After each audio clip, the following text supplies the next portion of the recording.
Hi students मास lifestyle आपण मानक स्वागत। आज देखिबा आमे अष्टम श्रेणीर NMMS परीक्षा रे देखिबा। आज आमे क्वेश्चन देखिबा जहाँकि प्रोबेबिलिटी क्वेश्चन जहाँकि एई वर्ष आसीबार संभावना रही 2025 रे 24 25 जो माने परीक्षा देवा को जाउछो सेमानक पई उपयोगी प्रश्न। जो पिला माने आम चैनल को नुआ आसीचो से माने आम चैनल को शीघ्र से सब्सक्राइब करो, लाइक करो, कमेंट मध्य करो। आज आम से प्रोबेबिलिटी क्वेश्चन गुड़ाक देखा। प्रथम आम विज्ञान रे देखिबा। दिखाई निम्नलिखित मध्य केउथिरे उत्तल दर्पण व्यवहार करा जाए।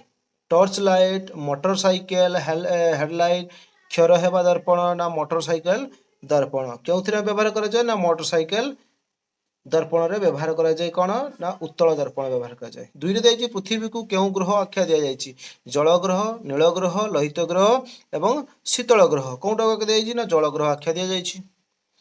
3 नंबर देखिए गुजरात रे गिर जंगल रे क्यों प्राणी देखा जाए? जागुआर, बाघ, सिंह, हाथी, गंधा। कोउटी देखा जाए हमर जानिछु कि नहीं? हमर सिंह देखा जाए। एवं दिहाइछि 4 नंबर केउटी पुनः चक्रण योग्य आवर्जना नुहे? पॉलिथिन बैग, चिरा कागज, टीण, मोटर गाड़ी, धुआं। कोउटा हेबो ना मोटर गाड़ी धुआं हेबो। तापर रहिछि हमर 5 नंबर रहिछि कोन ना 5 नंबर देछि जे केउटी एक तृणक मारी? CAN, एंट्रिन, 24D एवं कौन देछि ग्यामाक्सिन। कोउटा आसीबो ना 24D। एवं देछि कोन 6 नंबर केउटी एक अमल उत्सव? केउटी एक अमल उत्सव? रज, मोहरम, गणेश पूजा एवं दिवाली दिया जायछि। दिवाली होछि एक अमल उत्सव। डेंगू ज्वर बाहक किए? माई एनोफिलिस मशा, क्यूलेक्स मशा, माई एडिस मशा एवं माछी। कोउटा हेबो माई एडिस मशा हेबो। 8 नंबर देछि आंथ्राक्स रोग जीवाणुर आविष्कारक किए? लुई पास्चर, एडवर्ड जेनर एवं अलेक्जेंडर फ्लेमिंग एवं रॉबर्ट कुक दिखाई। केउटा आसीबो ना हम रॉबर्ट कुक आसीबो। बुझिले कि नहीं? तापर कौन अच्छी हमर देखो नेक्स्ट क्वेश्चन अच्छी जे केउटी जल रे केश पोड़ा गंध हुए? केउटी जलिले केश पोड़ा गंध हुए? Rayon, polyester, nylon, acrylic. कोउटा आसीबो ना हमर आसीबो नाइलॉन पड़िले केश पोड़ा गंध हुए। केउटी एक थर्मोप्लास्टिक्स? थर्मोकोल, बेकेलाइट, फॉर्मिका एवं मेलामाइन। कोउटा हेबो ना थर्मोकोल हेबो। 11 दैछि निम्नस्थ केउ पदार्थटी लाल लिटमस कागजर रंग नील करदिए? चीनी पानी एवं कागजी रस एवं सोडा पानी एवं दियाइछि चूनो पानी। कोउटा हेबो ना जानिछु कि नहीं? हम चूनो पानी हेबो काहे कि ना से क्षारक। 12 नंबर अच्छी कौन ना फॉस्फोरस पेंटाऑक्साइड जल रे द्रवीभूत हेले केउ अम्ल सृष्टि हुए? फॉस्फोरस अम्ल ना सल्फ्यूरिक अम्ल ना लवण अम्ल ना जबक्षारजान बा जबक्षार अम्ल। कोउटा हेबो ना फॉस्फोरस अम्ल हेबो। 13 दैछि पेट्रोलियम गैस रे केउ उत्पादटी अधिक परिमाण रे थाए? मिथेन, इथेन, प्रोपेन एवं ब्यूटेन। कोउटा हेबो ना ब्यूटेन हेबो। कोइलार अंतर्धीन पातनर केउटी एक उत्पाद नुहे? कोक, कोल गैस, बिटुमेन एवं आलकात्रा दिया जायछि। कोउटा हेबो ना हमर आसीबो आलकात्रा सॉरी बिटुमिन आसीबो। बुझिले कि नहीं? 15 दियाइछि कोन केउटी स्वतः दहनर उदाहरण माने आपे आपे जଳି जाए? विद्युत बल्ब जलिबा, बाण फुटिबा, धड़ा फॉस्फोरस जलिबा, रूपा कान फूल कला पड़ीजिबा। कोउटा हेबो ना धड़ा फॉस्फोरस जलिबा। बुझिले कि नहीं? तापर नेक्स्ट अछि कोन ना केउटी मृदु दहनर उदाहरण माने धीरे धीरे जले? गैस चूल्हा जलिबा, धड़ा फॉस्फोरस जलिबा, विस्फोरण हेबा एवं लुहारे कलंकी लागिबा। केउटा हेबो ना हमर होछि लुहारे कलंकी लागबा धीर प्रक्रियाटा। सातपुरा जातीय उद्यान केउ उद्भिद अधिक परिमाण रे देखा जाए? शाल, आंब, सुंदरी एवं सागवान। कोउटा हेबो ना सागवान गछ देखा जाए बेसी। भारत रे जातीय पशु किए? एटा देखिबार नहीं हमर बाघ अछि। बुझिले कि नहीं? निम्नलिखित मध्यरु बृहत्तम कोषटी किए? सबठु बड़ कोष मनुष्य कोष, उद्भिद कोष, बीजाणु कोष एवं ओटपक्षी अंडा। जानिछु कि नहीं? ओटपक्षी अंडा होछि एककोषी नहीं कि तेणु से सबठु बड़ बृहत कोष सबठु से। बुझिले कि नहीं?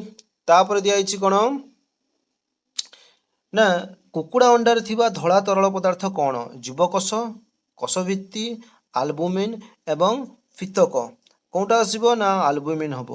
21 रे केउ जीव ठारे बही समायन देखा जाए? मनीष, प्लाटिपस, कुकुड़ा एवं माछ बही समायन देखा जाए। कोउटारे देखा जाए ना मनीष पाखरे ना केउ जीव ठारे बही समायन देखा जाए? ଅନ୍ତଃସମାୟନ୍ତ ମଣିଷର ହୁଏ, କୁକୁଡ଼ାର ହୁଏ ନାହିଁ କି, ଏବଂ ପ୍ଲାଟିପସର ହୁଏ। କେବଳ କ'ଣ ଆସିବ କାହାର? ମାଛର ଆସିବ ନାହିଁ କି। ଜୀବର ବହି ସମାୟନ ଦେଖାଯାଏ, ମାଛର ହୁଏ ନାହିଁ କି। ମାଛର ଅନ୍ତଃସମାୟନ କୁକୁଡ଼ାର ହୁଏ, ମଣିଷର ବି ହୁଏ ଏବଂ ପ୍ଲାଟିପସର ବି ହୁଏ। ତାହେଲେ କ'ଣ ହବ? ମାଛ। ମାଛ ଦେଇଛି, ପ୍ଲାଟିପସ ଦେଇଛି, ତାହେଲେ ପ୍ଲାଟିପସର ଆସିବ। କେଉଁ ଜୀବଠାରେ ଅନ୍ତଃସମାୟନ ଦେଖାଯାଏ? ମାଛ, ବେଙ୍ଗ ଏବଂ ଷ୍ଟାରଫିସ୍ ଏବଂ କୁକୁଡ଼ା। କେଉଁଠାରେ ଅନ୍ତଃସମାୟନ ଦେଖାଯାଏ? ମାଛ, ଷ୍ଟାରଫିସ୍, ବେଙ୍ଗ, କୁକୁଡ଼ା। କୁକୁଡ଼ାର ଦେଖାଯାଏ। ବୁଝିଲେ କି ନାହିଁ? ତାପରେ ନିମ୍ନୋକ୍ତ ମଧ୍ୟରୁ କେଉଁଟି ଦୁଇ ପରମାଣୁ ଥିବା ଏକ ଅଣୁ? ଅମ୍ଳଜାନ, ଆଲୁମିନିୟମ, କାର୍ବନ ଏବଂ କ୍ୟାଲସିୟମ। କୋଉଟା ହେବ? ନା ଅମ୍ଳଜାନ ହେଉଛି ଏକ ଦୁଇ ପରମାଣୁ ଥିବା ଅଣୁ ଅଟେ। ନେକ୍ସଟ ଦିଆଯାଇଛି କ'ଣ ଆମର 25 ଥଣ୍ଡା ପାନୀୟ ବୋତଲରେ କେଉଁ ଗ୍ୟାସ୍ ଶହ ଶହ ଶବ୍ଦ ବୁଦବୁଦ ସହ ବାହାରି ଆସେ? ଅମ୍ଳଜାନ, ଓଜୋନ ଏବଂ ଅଙ୍ଗାରକାମ୍ଳ ଏବଂ କ୍ଲୋରିନ୍ ଦିଆହେଇଛି। କୋଉଟା ଆସିବ? ନା ଆମର ଆସିବ ଅଙ୍ଗାରକାମ୍ଳ ଆସିବ। 25ରେ ଦେଇଛି ପାଳଙ୍ଗ ଶାଗରେ କେଉଁ ଅମ୍ଳ ଥାଏ? ବେଞ୍ଜୋଇକ ଅମ୍ଳ, ସାଇଟ୍ରିକ ଅମ୍ଳ, ଲାକ୍ଟିକ ଅମ୍ଳ ଏବଂ ଆକ୍ଜଲିକ ଅମ୍ଳ। କୋଉଟା ଆସିବ? ନା ଆକ୍ଜଲିକ ଅମ୍ଳ ଆସିବ। କେଉଁଟିରୁ ପଶମ ମିଳେ ନାହିଁ? ଚମରି ଗାଈ, ଓଟ, ଛେଳି ଏବଂ ଲୋମଶ କୁକୁର। କାହା ପାଖରୁ ଆମର କ'ଣ କହିଛି? ପଶମ ମିଳେ ନାହିଁ। ଆମର ଲୋମଶ କୁକୁର ପାଖରୁ ମିଳେ ନାହିଁ, ଆଉ ସମସ୍ତଙ୍କ ପାଖରୁ ମିଳେ। ଦେଇଛି ପୋଷକ ଗୁଡ଼ିକର ଆହରଣ ଓ ଖାଦ୍ୟ ପ୍ରସ୍ତୁତିରେ ବିନିଯୋଗକୁ ସାମଗ୍ରିକ ଭାବେ ଉଦ୍ଭିଦର କ'ଣ କୁହାଯାଏ? ପୋଷଣ, ଆତ୍ମୀକରଣ, ଜନନ ଏବଂ ଶୋଷଣ ଦେଇଛି। କୋଉଟା ଆସିବ? ନା ପୋଷଣ ଆସିବ। ତାପରେ ଦେଇଛି ତାପ ସଞ୍ଚରଣ କେଉଁ ଉପାୟ ଯୋଗୁଁ ବାୟୁମଣ୍ଡଳରେ ବାୟୁ କ'ଣ ହୁଏ? ପ୍ରବାହିତ ହୁଏ? ପରିବହନ, ପରିଚାଳନ, ବିକିରଣ, ପରିବହନ ଓ ବିକିରଣ ଦେଇଛି। କୋଉଟା ଆସିବ? ପରିଚାଳନ ଆସିବ। ବୁଝିହେଲା କି ନାହିଁ? ତାପରେ କ'ଣ ଦେଇଛି? ଆମର ନେକ୍ସଟ ଦେଇଛି ଯେ ପାଣିପାଗର ଛତା ସଂକେତ କାହାକୁ ବୁଝାଏ? ମେଘୁଆ ପାଗ, ଝିପିଝିପି ପାଗ, ନା ଜୋର ବର୍ଷା ପାଗ, ନା କୁହୁଡ଼ି ପାଗ। କେଉଁଟା ଆମର କୋଉଟା ଆସିବ? ନା ଆମର ହଉଛୁ ଜୋର ବର୍ଷା ପାଗ। ଜାଣିଛ କି ନାହିଁ ଛତାଟା? ମୃତ୍ତିକା କ୍ଷୟର ସର୍ବପ୍ରଧାନ କାରକ କିଏ? ଜଳ, ନା ବାୟୁ, ନା ସୂର୍ଯ୍ୟାଲୋକ, ନା ଝଡ଼ ତୋଫାନ। କୋଉଟା ଆସିବ? ନା ଜଳ ହଉଛି ସବୁଠାରୁ ବେଶୀ କ୍ଷତିକାରକ। ତାପରେ ଦେଇଛି କେଉଁ ଅମ୍ଳ ବହୁ ପରିମାଣରେ କୋଷରେ ଜମା ହେଲେ ମାଂସପେଶୀରେ ଯନ୍ତ୍ରଣା ହୁଏ? ସାଇଟ୍ରିକ ଅମ୍ଳ, ଏସିଟିକ ଅମ୍ଳ, ଲାକ୍ଟିକ ଅମ୍ଳ ଏବଂ ଦେଇଛି କ'ଣ? ନା ନାଇଟ୍ରିକ ଅମ୍ଳ ଦେଇଛି। କୋଉଟା ହେବ? ନା ଲାକ୍ଟିକ ଅମ୍ଳ ହେବ। ଫିମ୍ପି ଜାତୀୟ ଉଦ୍ଭିଦରେ କେଉଁ ଜନନ ଦେଖାଯାଏ? ଅଲିଙ୍ଗି, ଅଲିଙ୍ଗୀୟ, ଅଙ୍ଗୀୟ, ଲିଙ୍ଗୀୟ, ଅଙ୍ଗୀୟ ଆଉ ଲିଙ୍ଗୀୟ ଦେଇଛି। କୋଉଟା ହେବ? ନା ଆମର ଅଙ୍ଗୀୟ ଓ ଲିଙ୍ଗୀୟ ଜନନ ଦେଖାଯାଏ। ବୁଝିହେଲା କି ନାହିଁ? ତାପରେ ଆମର ଦେଇଛି କ'ଣ? ନେକ୍ସଟ ଦେଇଛି କ'ଣ? ଦେଖ 35 ନମ୍ବର ଦେଇଛି ଆମ ରାଜଧାନୀ ଭୁବନେଶ୍ୱରରେ କେଉଁଠାରେ ବାଲୁକା ଘଡ଼ି ଅଛି? ସଚିବାଳୟ, ଆଞ୍ଚଳିକ ବିଜ୍ଞାନଗାର କେନ୍ଦ୍ର, ରାଜଭବନ ଏବଂ ମ୍ୟୁଜିୟମ ଦେଇଛି। କୋଉଠି ହେବ? ନା ଆମର ଆଞ୍ଚଳିକ ବିଜ୍ଞାନଗାରରେ ଅଛି। କେଉଁଠି ବିଦ୍ୟୁତ ଶକ୍ତିର ଉତ୍ସ ନୁହେଁ? ଶୁଷ୍କ ସେଲ୍, ତାପରେ ଅଛି ଟଷ୍ଟର, ତାପରେ ସୋଲାର ସେଲ୍, କାର ବ୍ୟାଟେରୀ ନାଇଁ କି। କେଉଁଟା ଆମର କହିଛି ବିଦ୍ୟୁତ ଶକ୍ତିର ଉତ୍ସ ନୁହେଁ? କୋଉଟା ହେବ? ନା ଟଷ୍ଟରରେ ହେବ। ତାପରେ ଏକ ମୌସୁମୀ ବାୟୁ ପ୍ରବାହରେ ଖରାଦିନେ ରାଜସ୍ଥାନରେ ବର୍ଷା ହୁଏ। କେଉଁ ମୌସୁମୀ ବାୟୁ ପ୍ରବାହରେ ଖରାଦିନେ ରାଜସ୍ଥାନରେ ବର୍ଷା ହୁଏ? ପୂର୍ବ ପଶ୍ଚିମ, ଉତ୍ତର ଦକ୍ଷିଣ, ଦକ୍ଷିଣ ପଶ୍ଚିମ ଏବଂ ଉତ୍ତର ପୂର୍ବ ଦେଇଛି। କୋଉଟା ଆସିବ? ନା ଦକ୍ଷିଣ ପଶ୍ଚିମ ଆସିବ। ତାପରେ କ'ଣ ଦେଇଛି? ଗଣିତ ଓ ଜ୍ୟାମିତିରେ ଦେଇଛି ଦେଖ 36 ନମ୍ବରରେ ଏକକ ବ୍ୟାସ ବିଶିଷ୍ଟ ବୃତ୍ତର ପରିଧିକୁ କ'ଣ କୁହାଯାଏ? ଏକକ ବ୍ୟାସ ବିଶିଷ୍ଟ ବୃତ୍ତର ପରିଧିକୁ କ'ଣ କୁହାଯାଏ? ଜ୍ୟା, ବ୍ୟାସାର୍ଦ୍ଧ ଏବଂ ପାଏ ଦେଇଛି ଏବଂ ପରିଧି ଦେଇଛି। ଏଇଟା ପାଏ କୁହାଯାଏ।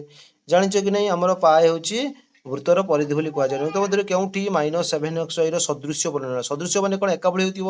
ଏଠି 7 ଅଛି ତ ସାଂଖ୍ୟିକ ନା 7y। ଏଟା ବି ହବ ନାହିଁ। ଏଠି x ଅଛି, ତେଣୁ ଏଠି ଖାଲି ବି x ଅଛି, ହବ ନାହିଁ। ତେଣୁ ଆମର -xy ଅଛି, ଏଠି କିଛି ନାହିଁ ତ 1 ଅଛି ନା, ତେଣୁ 7xy ଏଟା ହବ ଆମର ଡି ଆସିବ ଉତ୍ତର। 38 ଦେଇଛି କ'ଣ ଦେଇଛି? a - b = 3 ଏବଂ a square plus ab plus b square = 5 ହେଲେ aq - bq ର ମାନ ନିର୍ଣ୍ଣୟ କର। ତାହେଲେ ଆମେ ଜାଣିବା ଯେ aq - bq ର ସୂତ୍ର ତ ଆগে ଜାଣିବା ଦରକାର କି ନାହିଁ। aq - bq ର ସୂତ୍ର କ'ଣ ଜାଣିଛୁ କି ନାହିଁ ପିଲାମାନେ? aq - bq ର ସୂତ୍ର କ'ଣ? ନା a - b ଏବଂ କ'ଣ ହବ? a square plus b square plus ab। তাহলে দেখো a মাইনাস বি, তাহলে a মাইনাস বি এর মূল্য 3 ইন্টু এটা a square plus B square into A B, এটা সহিত সমান, তাহলে এটা 5, তেଣୁ এটা 5 ଆସିଲା, ତେଣୁ 5 3 କେତେ ଆସିବ? 15। 15 କୋଉଠି ଅଛି? ଡି ରେ ଅଛି, ତାହେଲେ ଡି ହବ ଉତ୍ତର। 39 ରେ କ'ଣ ଅଛି 2/3 ର ଘାତ କ'ଣ ଅଛି x ଅଛି ଇକ୍ୱାଲ୍ ଟୁ 40/9 ର ଘାତ y ଅଛି। ତାହେଲେ ଦେଖ 2/3 ର ଘାତ x ଅଛି, ତାହେଲେ ସେଟା ରହିଲା 2/3 ର ଘାତ x ରହିଲା ଇକ୍ୱାଲ୍ ଟୁ 4/9 ର ଘାତ କେତେ ଅଛି ନା y ଅଛି। ତାକୁ ଆମେ କ'ଣ କରିପାରିବା ନା 2/3 ର ଘାତ 2 କରିବା, ଦେନ୍ 2 ଦୁନେ 4 ଆସିବ, 3 ର ଘାତ 3, ତା ହୋଲ୍ ର ଘାତ କେତେ ଆସିବ y ଆସିବ। ତାହେଲେ ଆମେ ଏଠି ଗୁଣନ କରିଦେଲେ କ'ଣ ଆସିବ x ଇକ୍ୱାଲ୍ ଟୁ ଏଟା 2y ଆସିବ। କାହିଁକି x y equal to 2y, ସେ y ର ମାନ ନିର୍ଣ୍ଣୟ କରିଦେଇଛି, y ଇକ୍ୱାଲ୍ ତାହେଲେ କେତେ ଆସିବ x/2 ଆସିବ, ନାଇଁକି x/2 ଆସିବ। x/2 କୋଉଠି ଅଛି c ରେ ଅଛି, ତାହେଲେ ଆମର c ଆସିବ ଉତ୍ତର। ବୁଝିଲେ କି ନାହିଁ?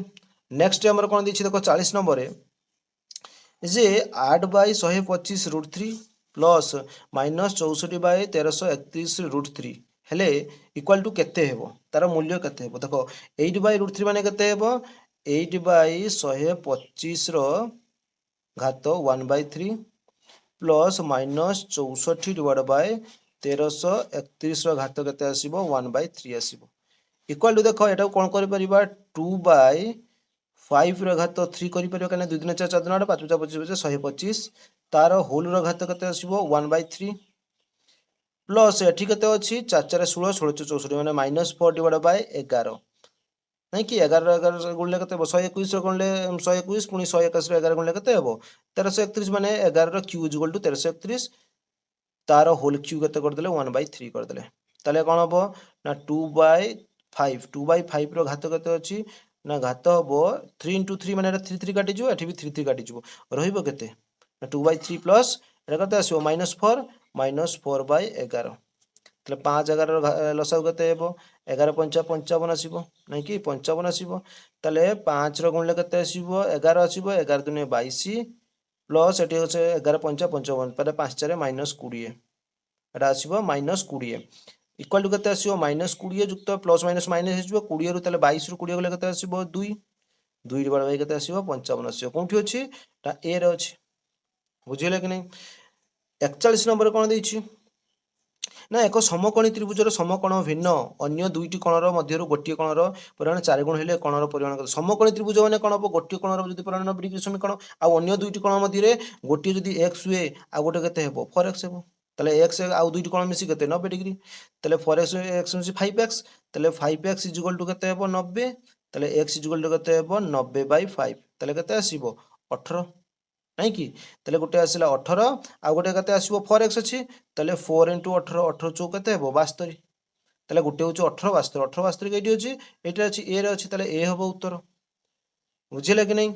ତାପରେ ଆମେ ନେକ୍ସଟ ଦେଖିବା କ'ଣ ନା ନେକ୍ସଟ ଦେଇଛି ଯେ ABCD ସାମନ୍ତ୍ରିକ ଚିତ୍ରରେ ସି କୋଣ ଠାରେ ଏକ ବହିସ୍ଥ କୋଣର ପରିମାଣ 50 ଡିଗ୍ରୀ ହେଲେ ବି କୋଣର ପରିମାଣ କେତେ? ଦେଖ ଏଇଟା ଦେଖିବ ସାମନ୍ତରିକ କ୍ଷେତ୍ର ABCD, ଠିକ ଅଛି। ତାହେଲେ ABCD ରେ ସେ କ'ଣ କହିଛି ABCD ସାମନ୍ତରିକ ଚିତ୍ରରେ ସି କୋଣଠାରେ ଏକ ବହିସ୍ଥ କୋଣର ପରିମାଣ କେତେ ନା ବହିସ୍ଥ କୋଣର ପରିମାଣ ହେଉଛି 50 ଡିଗ୍ରୀ, ତାହେଲେ 50 ଡିଗ୍ରୀ କରିଦେଲି। ତାହେଲେ ଇଏ 50 ଡିଗ୍ରୀ ରୁ ଏଇଟା ସମାନ ଆସିବ କି ନାହିଁ, କାହିଁକି ନା ସାମନ୍ତରିକ କ୍ଷେତ୍ରରେ AB ସମାନ୍ତର CD, ସେଥିପାଇଁ ଏମାନେ କ'ଣ ହେବେ ଏକାନ୍ତର କ'ଣ ହେବେ, ଏଟା 50 ଡିଗ୍ରୀ ମାନେ ବି କୋଣ ବି 50 ଡିଗ୍ରୀ, ତାହେଲେ କୋଉଠି ଅଛି ଏଇଠି ଅଛି 50 ଡିଗ୍ରୀ, ତାହେଲେ ବି କୋଣ ହେଇଯିବ 50 ଡିଗ୍ରୀ, ଏଠି ବି ଉତ୍ତର ଆସିବ। ନେକ୍ସଟ ଅଛି କ'ଣ ଏକ ରମ୍ବସର କ୍ଷେତ୍ରଫଳ ଦିଆଯାଇଛି କେତେ 648√3 ବର୍ଗ ସେଣ୍ଟିମିଟର, ଗୋଟିଏ କୋଣର ପରିମାଣ 60 ଡିଗ୍ରୀ ହେଲେ ଏହାର କ୍ଷୁଦ୍ରତମ କୋଣର ପରିମାଣ ନିର୍ଣ୍ଣୟ କରତେ କହିଛି। ବୁଝିଲେ କି ନାହିଁ? ତାହେଲେ ଏହାର କ୍ଷୁଦ୍ରତମ କୋଣର ପରିମାଣ କେତେ ହେବ ନା ଦେଖ ଯଦି ଆମେ ବାହାର କରିବା ନିଶ୍ଚିତ ଭାବରେ 36 ଆସିବ, 36 ସେଣ୍ଟିମିଟର ଆସିବ। ସେଭଳି ଦେଇଛି -5 ର ଯୋଗାତ୍ମକ ଅଭେଦ, -5 ର ଯୋଗାତ୍ମକ ଅଭେଦ ସବୁବେଳେ କ'ଣ ଆସେ ନା ପ୍ଲସ୍, ଯାହା ଥିବ ପ୍ଲସ୍ ଆସିବ, ମାଇନସ୍ ଥିଲେ ପ୍ଲସ୍ ଆସିବ, ପ୍ଲସ୍ ଥିଲେ ମାଇନସ୍ ଆସିବ। ବୁଝିଲେ କି ନାହିଁ? ତାର ମାନେ ବିପରୀତ ଆସିବ, ତାହେଲେ ଏଠି କ'ଣ ଆସିବ +5 ଆସିବ। ବୁଝିଲେ କି ନାହିଁ? ତାପରେ ଦେଇଛି କ'ଣ 45 ର ନିମ୍ନ ସଂଖ୍ୟା ମଧ୍ୟରୁ କେଉଁଟି ଏକ ଭଗ୍ନ ସଂଖ୍ୟାରେ ହର ହୋଇପାରିବ ନାହିଁ? ଭଗ୍ନ ସଂଖ୍ୟାରେ ହର ସବୁବେଳେ ଦେଖ ଏଠି 0 ଦେଇଛି, ସବୁଗୁଡ଼ାକ ହେଇପାରିବ ବଟ୍ 0 ହେଇପାରିବ ନାହିଁ, କାହିଁକିନା ତଳେ 0 ହେଲେ କେବେ ବି ଆମର ସେଟା ଭଗ୍ନ ସଂଖ୍ୟା ସମ୍ଭବ ନୁହେଁ, ତାର ମୂଲ୍ୟ ବାହାରିବ ନାହିଁ, ତେଣୁ ଆମର ସି ଉତ୍ତର ଆସିବ। 46 ଦେଇଛି ABC ଏକ ସରଳରେଖାରେ ରହିଛି, ଠିକ ଅଛି, ଏଟା A, ଏଟା ଏଠି କ'ଣ ହେବ B, ଏଠି ହେଉଛି C, ତାହେଲେ AC କେତେ ଦେଇଛି AC ଇକ୍ୱାଲ୍ ଟୁ 7, ଏଟା ପୁରାଟା ଯଦି 7 ହୁଏ ତାହେଲେ BC ଦେଇଛି କେତେ BC ଇକ୍ୱାଲ୍ ଟୁ ଯଦି 4 ହୁଏ ତାହେଲେ AB କେତେ AB କେତେ ହେବ 7 ରୁ 4 ଗଲେ କେତେ ଆସିବ 3 ଆସିବ, ତାହେଲେ 3 ସେଣ୍ଟିମିଟର ମାନେ B ରେ ଉତ୍ତର ଆସିବ। ବୁଝିଲେ କି ନାହିଁ? ଏବଂ ଏଠି ଦେଇଛି କ'ଣ -57 ଦେଇଛି -x ର ଘାତ m ଏକ ଗଣନ ସଂଖ୍ୟା ହେଲେ m ର ମାନ ନିମ୍ନସ୍ଥ ମଧ୍ୟରୁ କେଉଁଟି ହେବା संभावना माने कौन हम एम घात सब प्लस आम कौन दरकार ना जुग्म संख्या दरकार अजुग्म संख्या देख 25 अच्छी 47 343 अजुग्म संख्या आम जुग्म संख्या अच्छी तेणु डी उत्तर आसो बुझे कि नहीं। तापर देखिए नेक्स्ट देखिए कौन देती 48 नंबर जे क्यों उक्ति सर्वदा सत्य जदि एक्स और वाई दुईटी परिमेय संख्या हुए ताले देछि कोन एक्स प्लस वाई एटा एक्स रो परमान प्लस वाई रो परमान एटा बी माइनस एक्स रो Y sorry B minus Y रो परमान एवं देछि एक्स रो परमान प्लस माइनस वाई रो परमान एवं एठी देछि कोन इनटू देछि एठी भी प्लस देछि एठी लेस देन देछि ताले हमर सबले आसीबो गुणन रे आसीबो बुझिले कि नै दुईटी परिमेय संख्या सबले गुणन रे आसीबो तेनो सी होबो उत्तर अल्प देछि ए और बी ठारू जते बेसी क्यों संख्या सी ठारू सेते कम हेबो हमर उत्तर कौन आसीबो देख कौन अछि ए और बी ठारू जते बेसी माने A B A plus B हेबो नहीं कि एवं सी ठारू सेते कम कहिछि सी ठारू सेते कम ताले हमर उत्तर कोनटा आसीबो 49 रे ना 49 रे हमर बी आसीबो बुझिले कि नहीं। तापर कौन देछि नेक्स्ट नेक्स्ट देखिबा जे 50 नंबर देछि निम्नोक्त केउ माप गुड़िक गोटे त्रिभुजर बाहुर दैर्घ्य त्रिभुजर बाहुर दैर्घ्य कौटा आसीपर गोटे त्रिभुजर तार त्रिभुज हबार नियम कौन रही ना जेकोसी दुईटी बाहुर गोटे त्रिभुज देथिबो जेकोसी आम तीनोटी बाहु देथिबो गोटे तो बृहत्तर देथिबो ना एवं अन्य दुईटी क्षुद्रतम बाहुर दैर्घ्यर समष्टि बृहत्तम बाहुठार निश्चित भाव में बड़ हवा दरकार देले जाइए त्रिभुज हो पार एटा देख ये बड़ अच्छी 12 ये 5 7 12 या सहित समान ताले त्रिभुज संभव नुहे ये देछि कोन एटा बड़ देछि एटा 5 2 7 हम ये 8 या भी सान हो ये भी संभव नुहे केबे भी 13 देछि एटी 8 5 13 ताले समान है ये भी संभव नुहे एटी ये 10 देछि ये 9 8 देछि ये दुटा समान ये बड़ होछि ये दुटा कोन अछि 9 8 17 ताले याठू बड़ ताले डीटा ही केवल संभव हो पारिबो। तापर 51 नंबर कौन देछि चाउलर मूल्य 22% बढ़ी जवार क्विंटाल प्रति दर 82 टका 50 टका अधिक है दर बढ़िया आगु चाउलर क्विंटाल प्रति दर केते थिला बुझिले कि केते थिला जदि तुम बाहर करि परिबो निश्चित भाव में शतकड़ा रे बाहर कले 375 टका हेबो बोली जानि परिबो बुझिले कि नहीं तुम मैंने बाहर करिके एटा देखिबो नहले मते कमेंट रे जणाइबो मु निश्चित भाव में आपण मानको आउ एक वीडियो रे निश्चित भाव में जणाइबी। 52 नंबर देछि 20 टी कमला को जो दर रे किना गला 25 टी कमला को सही दर रे बिक्री करा गला तेबे शतकड़ा केते लाभ बा क्षति हैला ताले देखिबा देख एटी बाहर करिबा जो 20 टी कमलार ठीक अछि कमलार क्रय मूल्य केते टंका 100 टंका ताले 25 टी कमलार कोन हो क्रय मूल्य से 100 टंका कहिना 25 टी कमला को जो दर रे किना गला सॉरी 20 टा को 25 टी कमला को से दर रे बिक्री करा गला ताले 20 टा कमलार क्रय मूल्य जदी 100 टंका 25 टी कमलार विक्रय मूल्य केते टंका से 100 टंका बुझिले कि नहीं ताले एक टी कमलार कौन हम एक कमलार क्रय मूल्य केते टंका ना 100 बाजित केते हेबो 20 हेबो ताले केते आसीबो 5 टंका ताले 25 टी कमलार हेले कि नहीं विक्रय मूल्य ठीक अछि 25 टी कमलार क्रय मूल्य 25 टी कमलार पड़ले केते हेबो 5 गुणन 25 25 केते हेबो 125 टंका नै कि ताले क्षति हेछि एटा जदी विक्रय करिछि जदी 125 टका रे क्षति केते 125 माइनस 100 टका रे किनिथिला 125 टका बिक्री कर सॉरी 125 टका रे किनिथिला 100 टका रे बिक्री करछि नै कि 25 टका को ताले केते हेबो ना केते क्षति हेबो 100 रु गले 25 टका क्षति हेबो 125 रु 100 गले 25 टका क्षति हला ताले क्षति शतकड़ा क्षति बुझिला कि नै तमे आज देखैबा शतकड़ा क्षति जुल सूत्र कोन अछि जानिछ कि नै ना क्षति डिवाइड बाय क्रय मूल्य इंटू केते 100 ताले क्षति केते होची 25 टंका क्रय मूल्य होची 100 टका रे किनिथिला इंटू 100 ताले 100 काटी गला रहिला केते 25 टंका ताले 25 टंका 25 शतकड़ा केटी अछि ना एठी अछि नै कि 25 शतकड़ा हमर एठी अछि ताले हमर सी आसीबो उत्तर हमर 53 नंबर देछि वार्षिक सुध हार 20 शतकड़ा रे कोनोसी मूल्य मूलधन रे 1.1/2 वर्ष रे सरल सुध 660 टंका हेले से मूलधन उपरे वार्षिक सुधर हार 12 शतकड़ा हार रे 2 वर्ष रे सरल सुध केते हेबो देख आम एठरे बाहर करिया प्रथमे देख मने कर मूलधन इक्वल टू पी एवं सुधर हार केते 8 शतकड़ा 8 शतकड़ा इक्वल टू 20 शतकड़ा ताले समय टी इक्वल टू केते कहिछि 1.1 विभक्तक 2 इक्वल टू केते हेबो ना 3 विभक्तक 2 1 2 अंशी 3 ताले 3 विभक्तक 2 वर्ष सरल सुध केते देछि केते 660 टंका ताले सरल सुध बाहर करिबा i इक्वल टू सरल सुध सूत्र पकेइबा i इक्वल टू ptr/100 ଦେଲେ ମୂଳଧନ ବାହାରିବ। ତେଣୁ ଆମର ସରଳ ସୁଧ ଦେଇଛି 660 ଟଙ୍କା, 660 ଇଜୁଆଲ୍ ଟୁ ପି ଇଣ୍ଟୁ ଏବଂ ଦେଇଛି କ'ଣ ନା ଟି ସମୟ 3/2 3/2 କରିଦେଲେ ଏବଂ 20 ଶତକଡ଼ା ଦେଇଛି, ତେଣୁ 20 ଡିଭାଇଡ୍ ବାଇ 100 କରିଦେଲି। ତାହେଲେ ଦେଖ ଆମେ ପ୍ରଥମେ ମୂଳଧନ ବାହାର କରିବା, ପି ଜୁଲ୍ କେତେ ହେବ ନା 660 ଇଣ୍ଟୁ 220 ବାଇ ତଳକୁ ଆସିଗଲେ କ'ଣ 20 ଇଣ୍ଟୁ 3। ତାହେଲେ ଆମେ କାଟିଦେଲେ କେତେ ଆସୁଛି ଆମର 2200 ଟଙ୍କା ମୂଳଧନ ଆସୁଛି। ତାପରେ କ'ଣ କହିଛି ସେହି ମୂଳଧନ ଉପରେ ବାର୍ଷିକ 12% ହାରରେ 2 ବର୍ଷର ସରଳ ସୁଧ କେତେ ହେବ? ତ କେତେ ହେବ ନା ସେଇ ଅନୁସାରେ ଦେଖିବା। ମୂଳଧନ ବାହାରିଲା 2200 ଏବଂ ସୁଧର ହାର କେତେ ଦେଇଛି ନା 112 ଟଙ୍କା ଏବଂ ସମୟ ଦେଇଛି 2 ବର୍ଷ।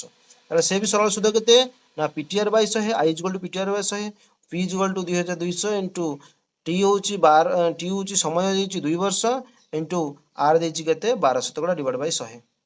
তাহলে এটি দুইটা শূন্য কাটিদেলে উপরে রইলা কেতে 22 ইন্টু 12 দিনে 24।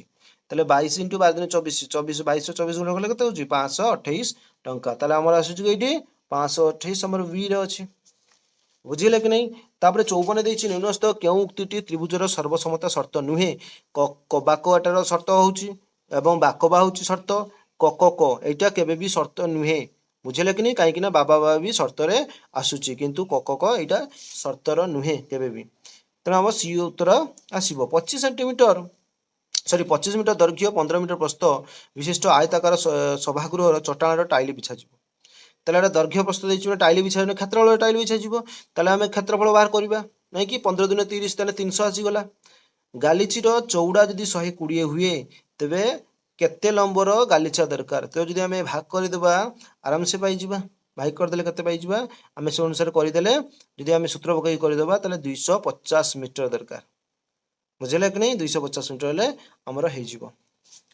ତାପରେ ନେକ୍ସଟ ଆମର କ'ଣ ଦେଇଛି ଦେଖ ସାମାଜିକ ବିଜ୍ଞାନ। ବୁଝିଲେ କି ନାହିଁ? ସାମାଜିକ ବିଜ୍ଞାନରେ କ'ଣ ରହିଛି? 56 ନିମ୍ନୋକ୍ତ ମଧ୍ୟରୁ ହସ୍ତିନାବତୀ କାହାର ରାଜଧାନୀ ଥିଲା? ବିଜୟନଗର, ବିଜାପୁର, ବାହାମନି ଏବଂ ମାଳବ। କାହାର ଆସିବ ନା ଆମର ବିଜୟନଗରର ଆସିବ। ସାଲୁଅ ନରସିଂହ କେଉଁ ରାଜ୍ୟର ରାଜା ଥିଲେ? କାଞ୍ଚି, ଉଦୟଗିରି, କଳିଙ୍ଗ ଏବଂ ବାହାମନି ଦେଇଛି। କାହାର ଆସିବ ନା ଉଦୟଗିରିର ଥିଲା। ନିମ୍ନୋକ୍ତ ମଧ୍ୟରୁ କେଉଁ ଖ୍ରୀଷ୍ଟାବ୍ଦରେ ପ୍ରତାପ ରୁଦ୍ରଦେବ ମୃତ୍ୟୁ ହୋଇଥିଲା? 1497 ଏବଂ 1560 ଏବଂ ଦେଇଛି 1435 ଏବଂ 1538 ଦେଇଛି। କେଟା ଆସିବ ନା ଆମର ଆସିବ 1538। ବୁଝିଲେ କି ନାହିଁ? ନିମ୍ନୋକ୍ତ କିଏ ବିଜାପୁର ରାଜାଙ୍କ ଠାରୁ ପଣ୍ଡିଚେରୀକୁ ହାସଲ କରିଥିଲେ? ଚତୁର୍ଦ୍ଦଶ ଲୁଇ, କ୍ୟାପ୍ଟେନ୍ ହକିନ୍ସ, ଫ୍ରାଙ୍କୋଏ ମାର୍ଟିନ ଏବଂ କଲବର୍ଟ ଦେଇଛି। ଆମର ଆସିବ ଫ୍ରାଙ୍କୋଏ ମାର୍ଟିନ। ବୁଝିଲେ କି ନାହିଁ? ତାପରେ ଆମର ଦେଇଛି 60। ଦେଖ ଆମର 60 ନମ୍ବର କ'ଣ ଦେଇଛି? ଯେ ନିମ୍ନୋକ୍ତ କିଏ ଚନ୍ଦନନଗର ଶାସନକର୍ତ୍ତା ରୂପେ ନିଯୁକ୍ତି ହୋଇଥିଲେ?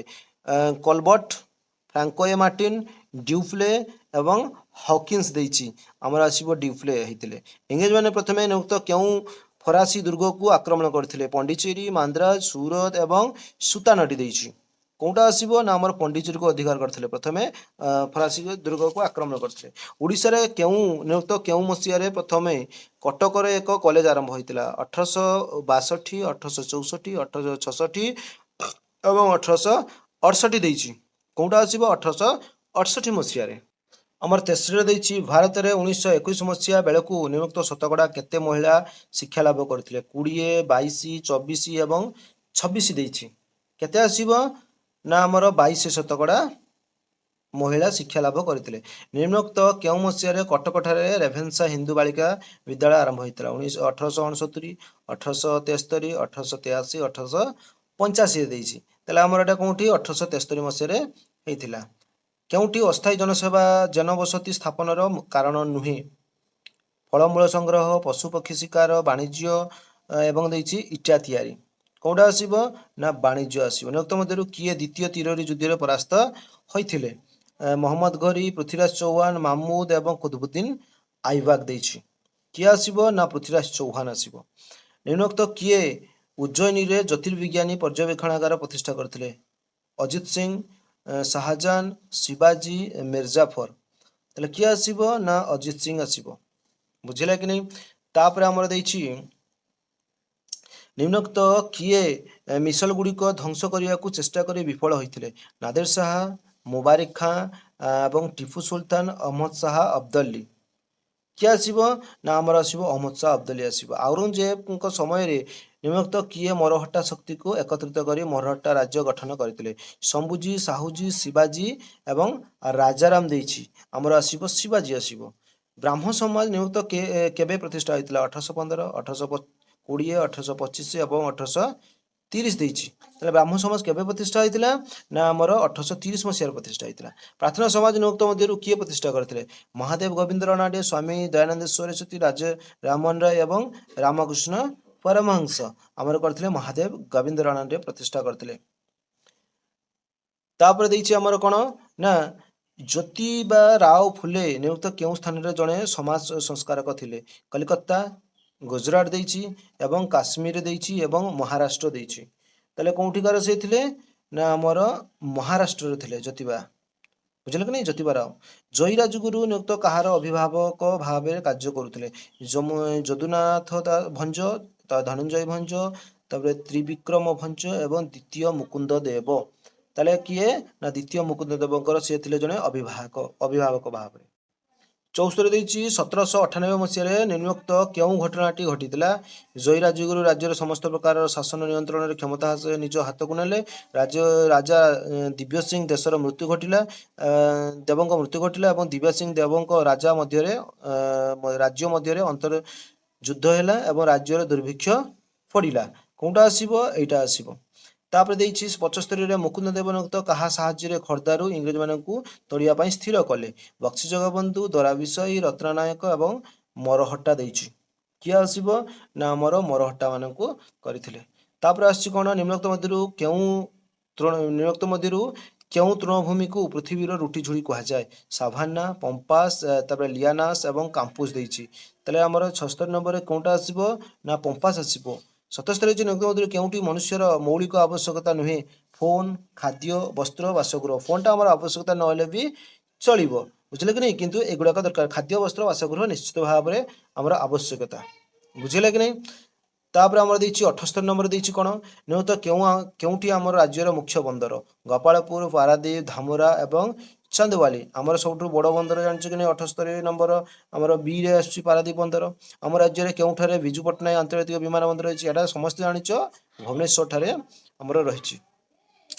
ନିମ୍ନୋକ୍ତ କେଉଁଠି ନବୀକରଣ ଯୋଗ୍ୟ ସମ୍ବଳ? କୋଇଲା, ପେଟ୍ରୋଲିୟମ, ପ୍ରାକୃତିକ ଗ୍ୟାସ ଏବଂ ସୌରଶକ୍ତି। କୋଉଟା ଆମର? ସୌରଶକ୍ତି। ବଣ୍ଟନ ଦୃଷ୍ଟିରୁ ସମବଳକୁ ନିମ୍ନୋକ୍ତ କେତେ ଭାଗରେ ବିଭକ୍ତ କରାଯାଇଛି? 2 ଭାଗ, 3 ଭାଗ, 4 ଭାଗ ଏବଂ 5 ଭାଗ। କେତେ ଭାଗ? ନା 2 ଭାଗରେ ବିଭକ୍ତ କରାଯାଇଛି। ବୁଝିଲେ କି ନାହିଁ? ତାପରେ ଦେଇଛି କଣ? କେଉଁ ସମ୍ବଳ ଭୂପୃଷ୍ଠରେ ସବୁଠାରେ ମିଳିଥାଏ? ସେଗୁଡ଼ିକ କଣ କୁହାଯାଏ? ସ୍ଥାନୀୟ ସମ୍ବଳ, ସର୍ବବ୍ୟାପୀ ସମ୍ବଳ, ତାକୁ କଣ କୁହାଯାଏ? ସର୍ବବ୍ୟାପୀ ସମ୍ବଳ। କାହିଁକି ନା ଯେଉଁ ସମ୍ବଳ ଆମର ଯେଉଁ ଅଞ୍ଚଳରେ ବି ଆମେ ଯେଉଁଠାକୁ ଗଲେ ବି ଯଦି ମିଳିପାରୁଥିବ ତାକୁ ହିଁ ସର୍ବବ୍ୟାପୀ ସମ୍ବଳ କୁହାଯାଏ। ଅଷ୍ଟ୍ରେଲିଆର କେତେ ଭାଗ ଭୂମି ଚାରଣ ଭୂମି ବ୍ୟବହୃତ ହେଉଅଛି? 6 ଭାଗ, 24 ଭାଗ, 14 ଭାଗ ଏବଂ 56 ଭାଗ। ଏଇଟା ଆମର ଦେଖିବ ଅଷ୍ଟମ ଶ୍ରେଣୀ ଆମର ବହିରେ ରହିଛି, ଦେଖିଥିବ। ତାହେଲେ ଆମର ଦେଖିପାରିବ 56 ଭାଗ ରହିଛି। ବ୍ରାଜିଲରେ କେତେ ଭାଗ ବନଭୂମି ରହିଛି? 66, 5, 20 ଏବଂ 9 ଦେଇଛି। ଆମର 66 ଭାଗ ରହିଛି। ଆମର ରହିଛି ଦେଖ 85 କାନାଡ଼ାର 5 ଭୂମି ନିମ୍ନୋକ୍ତ କେଉଁଥିପାଇଁ ବ୍ୟବହୃତ ହେଉଛି? ବନଭୂମି, କୃଷିଭୂମି, ଚାରଣ ଭୂମି ଏବଂ ଅନ୍ୟାନ୍ୟ ଭୂମି ଦେଇଛି। କୋଉଟା ଆସିବ? ନା ଆମର କୃଷି ଭୂମିରେ ବ୍ୟବହାର ହେଉଛି। ନିମ୍ନୋକ୍ତ ମଧ୍ୟରୁ କେଉଁ ଦେଶ ଧାନ ଉତ୍ପାଦନ ପୃଥିବୀର ପ୍ରଥମ ସ୍ଥାନ? ଭାରତ, ଚୀନ, ଶ୍ରୀଲଙ୍କା, ଯୁକ୍ତରାଷ୍ଟ୍ର ଆମେରିକା। ଏଟା ଜାଣିଛ କି ନାହିଁ? ଆମର କିଏ ଆସିବ? ନା ଆମର ଆସିବ ଆମର ଚୀନ ଆସିବ। ସବୁଠାରୁ ଅଧିକ ମାତ୍ରା ଧାନ ଉତ୍ପାଦନ କରୁଛି।